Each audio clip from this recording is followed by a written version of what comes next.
সব ভালো কিছুই নাকি কখনো না কখনো শেষ হতে হয়। কথাটা অমোঘ হলেও এমন অনেক কিছুই আছে যার শেষ মেনে নিতে কষ্ট হয়। শেষের পর তৈরি হওয়া শূন্যতা তাড়া করে বেড়ায় অনেকদিন। আনহেল দি মারিয়ার ইউরোপীয় অধ্যায় শেষ হওয়ার গল্পটাও তেমনই।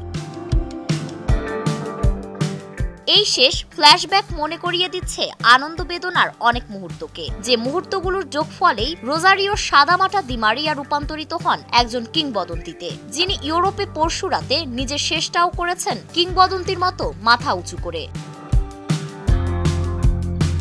ক্লাব বিশ্বকাপ দিয়ে বেনিফিকাকে বিদায় জানানোর কথাটা আগেই জানিয়ে দিয়েছিলেন দি মারিয়া। পরবর্তী গন্তব্য হিসেবে শৈশবের ক্লাব রোজারিও সেন্ট্রালের সঙ্গে চুক্তিও সেরে রেখেছিলেন তিনি, যে কারণে ক্লাব বিশ্বকাপে বেনফিকার ম্যাচগুলোর দিকে আলাদাভাবে চোখ ছিল দি মারিয়ার ভক্তদের।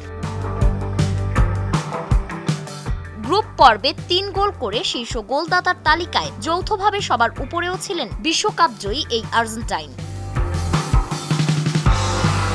পাশাপাশি দি মারিয়ার নৈপুণ্যে বায়ার্ন মিউনিখকে টপকে নিজেদের গ্রুপে সবার উপরেও ছিল বেনফিকা। আশা করা হচ্ছিল বেনফিকার সঙ্গে দি মারিয়ার এ যাত্রাটা হয়তো আরেকটু দীর্ঘ হবে, কিন্তু তেমনটা হয়নি। চেলসির কাছে ৪-১ গোলে হেরে শেষ ১৬ থেকেই বিদায় নিয়েছে বেনফিকা, কিন্তু হারের আগে দলকে শেষ সুযোগটা এনে দিয়েছিল দি মারিয়াই।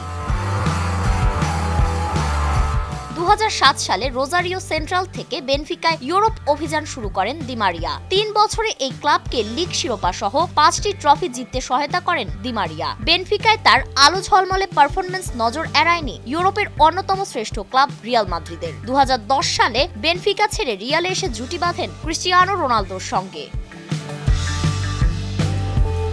২০১০ থেকে ২০১৪ এই ৪ বছরে রিয়ালের হয়ে লা লিগা ও চ্যাম্পিয়ন্স লিগ সহ ৬টি শিরোপা জিতেছেন দি মারিয়া। ২০১৪ সালে রিয়াল অধ্যায় শেষ করে দি মারিয়া যান পিএসজিতে, সেখানেও সাফল্য করিয়েছেন দুই হাতে। ২০১৫ থেকে ২০২২ এই ৭ বছরে ৫টি লিগ শিরোপা সহ জিতেছেন ১৯টি ট্রফি। ২০১৯ থেকে ২০ মৌসুমে চ্যাম্পিয়ন্স লিগের ফাইনালে গিয়েও শেষ পর্যন্ত শিরোপা জেতা হয়নি দি মারিয়ার। ফাইনালে বায়ার্ন মিউনিখের কাছে ১-০ গোলে হেরে যায় পিএসজি।